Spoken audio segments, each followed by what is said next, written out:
नमस्कार दोस्तों, आप सभी लोगों का JNP चैनल में स्वागत है। और इस टाइम मैं चल रही हूँ शिव महापुराण की कथा को, जहाँ पे मैंने समाप्त किया था उससे आगे का प्रारंभ करने। तो चलिए पाठ को बिना देरी किए स्टार्ट करते हैं।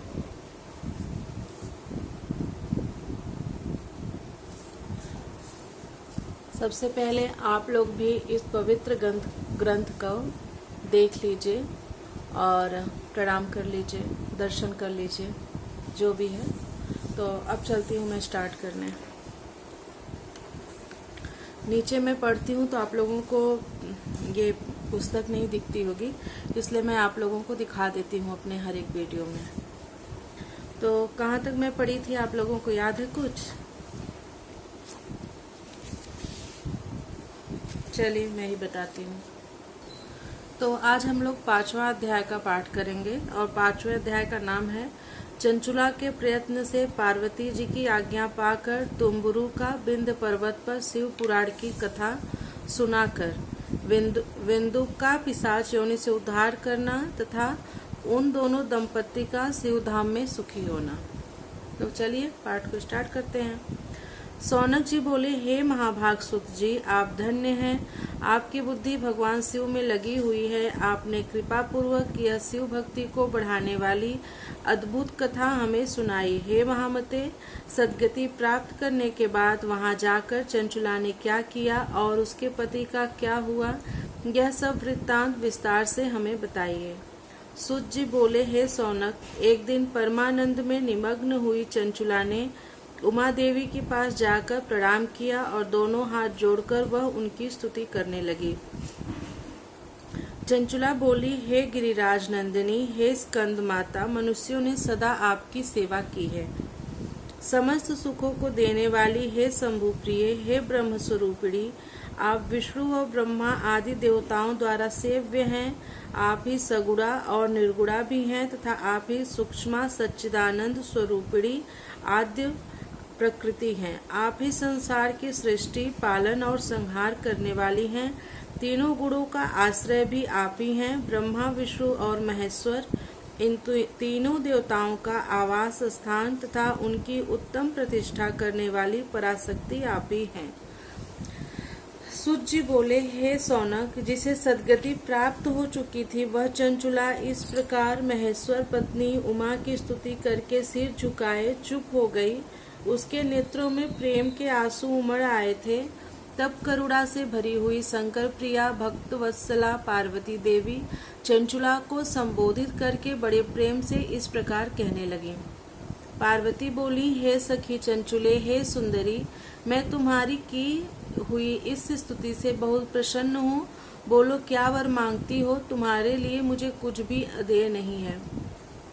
सुत जी बोले, पार्वती के इस प्रकार कहने पर चंचुला उन्हें प्रणाम करके दोनों हाथ जोड़कर नतमस्तक हो प्रेम पूर्वक बोली।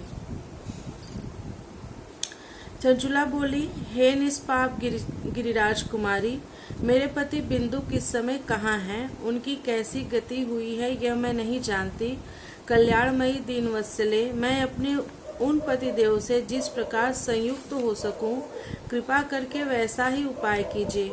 हे महेश्वरी, हे महादेवी, मेरे पति एक शूद्र जाति वेश्या के प्रति आसक्त थे और पाप में ही डूबे रहते थे। उनकी मृत्यु मुझसे पहले ही हो गई थी।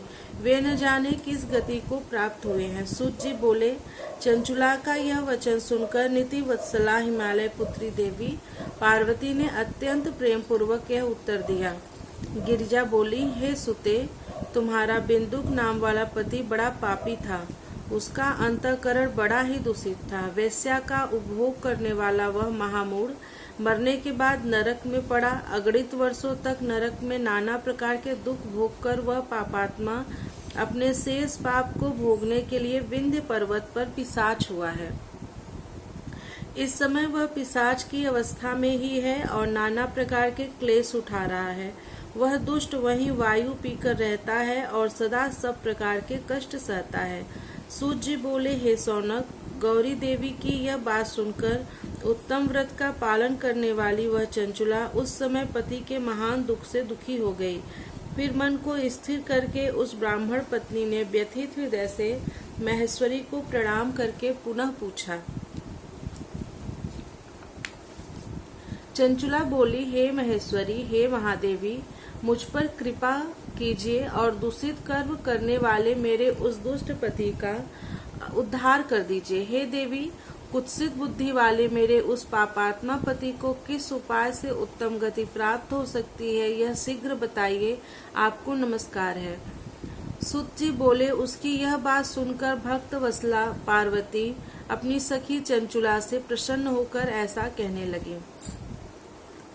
पार्वती जी बोली, तुम्हारा पति यदि शिव पुराण की पुण्यमयी उत्तम कथा सुने तो सारी दुर्गति को पार करके वह उत्तम गति का भागी हो सकता है।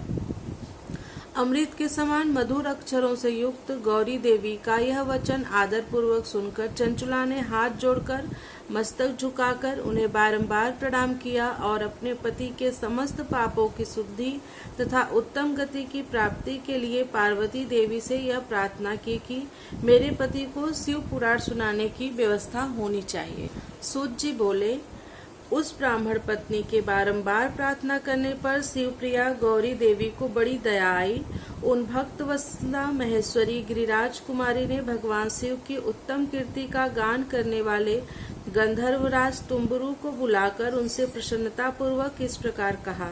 गिरिजा बोली, मेरे मन की बातों को जानकर मेरे अभीष्ट कार्यों को सिद्ध करने वाले तथा शिव में प्रीति रखने वाले हे तंबुरों, मैं तुमसे एक बात कहती हूँ, तुम्हारा कल्याण हो। तुम मेरी इस सखी के साथ शीघ्र ही विंध्य पर्वत पर जाओ। वहाँ एक महाघोर और भयंकर पिशाच रहता है। उसका वृत्तांत तुम आरंभ से ही सुनो। मैं तुमसे प्रसन्नता पूर्वक सब कुछ बताती हूँ। पूर्व जन्म में वह पिशाच बिंदुक नामक ब्राह्मण था। वह मेरी इस सखी चंचुला का पति था, परंतु वह दुष्ट वेश्यागामी हो गया। स्नान संध्या आदि नित्य कर्म छोड़कर वह अपवित्र रहने लगा। क्रोध के कारण उसकी बुद्धि पर मूर्छा छा गई थी। वह कर्तव्य का विवेक नहीं कर पा रहा था। अभक्ष्य पदार्थों का भक्षण करना, सज्जनों से द्वेष और दूषित वस्तुओं का दान लेना, यही उसका स्वाभाविक कर्म बन गया था। वह अस्त्र शस्त्र लेकर हिंसा करता, बाएं हाथ से खाता, दिनों को सताता और क्रूरता पूर्वक पराये घरों में आग लगा देता था।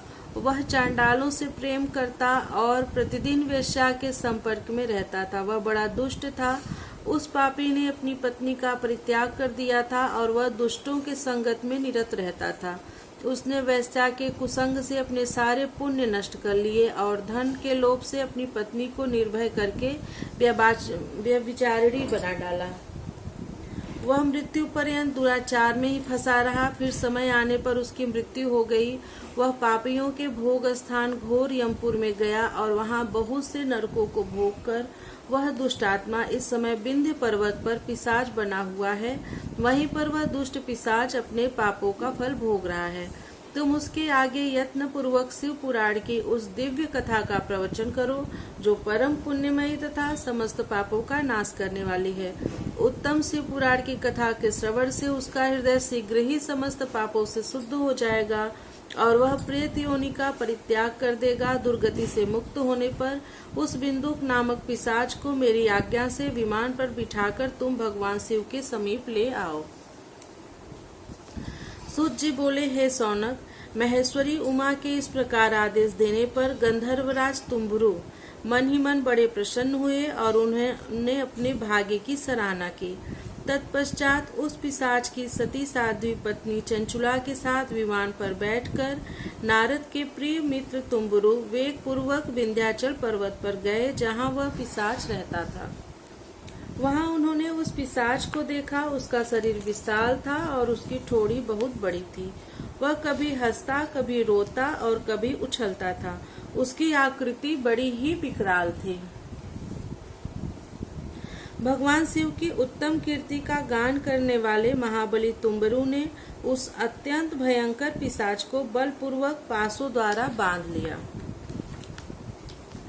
तदंतर तंबुरु ने शिव पुराण की कथा बाँचने का निश्चय करके महोत्सव युक्त स्थान और मंडप आदि की रचना की। इतने में ही संपूर्ण लोकों में बड़े वेग से यह प्रचार हो गया कि देवी पार्वती की आज्ञा से एक पिशाच का उद्धार करने के उद्देश्य से शिव पुराण की उत्तम कथा सुनाने के लिए तुम्बुरु विंध्य पर्वत पर गए हैं। तब तो उस कथा को सुनने के लोभ से बहुत से देवता और ऋषि भी शीघ्र ही वहां जा पहुंचे। आदर पूर्वक शिव पुराण सुनने के लिए आए हुए लोगों का उस पर्वत पर बड़ा अद्भुत और कल्याणकारी समाज जुट गया। तत्पश्चात तुम्बुरु ने उस पिशाच को पासों से बांधकर आसन पर बिठाया और हाथ में वीणा लेकर गौरीपति की कथा का गान आरंभ किया। महात्म्य सहित पहली अर्थात प्रथम संहिता से लेकर 7वीं संहिता तक शिव पुराण की कथा का उन्होंने स्पष्ट वर्णन किया। 7 संहिता वाले शिव पुराण का आदर पूर्वक श्रवण करके वे सभी श्रोता पूर्णतः कृतार्थ हो गए। उस परम पुण्यमय शिव पुराण को सुनकर उस पिशाच ने अपने सारे पापों को धोकर उस पैशाचिक शरीर को त्याग दिया। शीघ्र ही उसका रूप दिव्य हो गया, अंग कांति गौरवर्ण की हो गई, शरीर पर श्वेत वस्त्र तथा सब प्रकार के पुरुषोचित आभूषण उसके अंगों को उद्भासित करने लगे। वह त्रिनेत्रधारी चंद्रशेखर रूप हो गया। इस प्रकार दिव्य देहधारी होकर श्रीमान बिंदुक अपनी भार्या चंचुला के साथ स्वयं भी पार्वती पति भगवान शिव के दिव्य चरित्र का गुणगान करने लगा। उसकी स्त्री को इस प्रकार दिव्य रूप से सुशोभित देखकर वे सभी देवता और ऋषि बड़े विस्मित हुए। उनका चित्त परमानंद से परिपूर्ण हो गया। भगवान महेश्वर का वह अद्भुत चरित्र सुनकर वे सभी श्रोता परम कृतार्थ हो प्रेम पूर्वक श्री शिव का यशोगान करते हुए अपने अपने धाम को चले गए। दिव्य रूपधारी श्रीमान बिंदुक भी सुंदर विमान पर अपनी प्रियतमा के पास बैठकर सुखपूर्वक आकाश में स्थित हो परम शोभा पाने लगा। तदंतर महेश्वर के सुंदर एवं मनोहर गुणों का गान करता हुआ वह अपनी प्रियतमा तथा तंबुरु के साथ शीघ्र ही शिवधाम में जा पहुंचा। वहां भगवान महेश्वर तथा पार्वती देवी ने प्रसन्नता पूर्वक बिंदुक का बड़ा सत्कार किया और उसे अपना गढ़ बना लिया।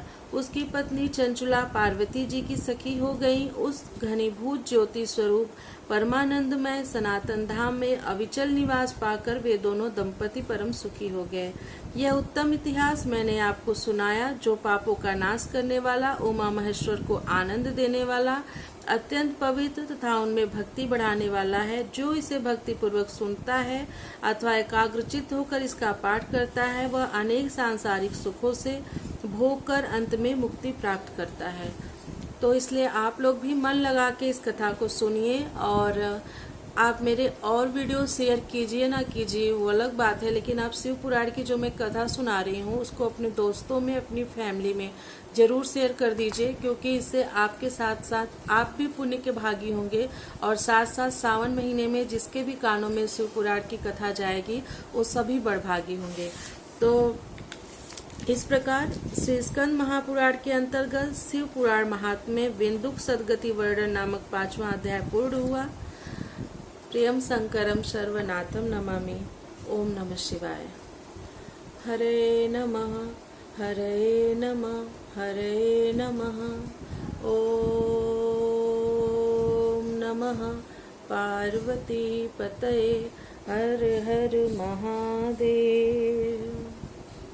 मैं इसके पहले के 2-3 वीडियो में हरे नमः बाद में बोलती थी और उसको रिकॉर्ड नहीं की, लेकिन मुझे लगा रिकॉर्ड करना चाहिए, क्योंकि हमारे धर्म में, सनातन धर्म में ऐसी मान्यता है कि हम कोई भी पाठ अनुष्ठान कुछ भी करें उसके बाद हमें 3 बार, अगर हम, क्योंकि इंसान हैं, हमसे कुछ त्रुटियां होना स्वाभाविक है, हो जाता है, तो उस दोष के निवारण के लिए ये हरे नमः का मंत्र बना है। तो हम अपने हाथों को उठाकर 3 बार हरे नमः का पाठ करते हैं, तो किसी भी दोष त्रुटि से मुक्त होने का विधान ऐसा शास्त्रों में लिखा है और मैंने संतों के मुंह से सुना है। तो इसलिए मैं हरे नमः का पाठ करती हूँ। कोई भी पूजा के बाद, कुछ भी, कोई भी पाठ के बाद हरे नमः का पाठ करना आवश्यक है। मिलती हूँ आप लोगों से नेक्स्ट वीडियो में षष्ठोध्याय के साथ। तब तक के लिए धन्यवाद। सुनते रहिए और सबको शेयर करते रहिए।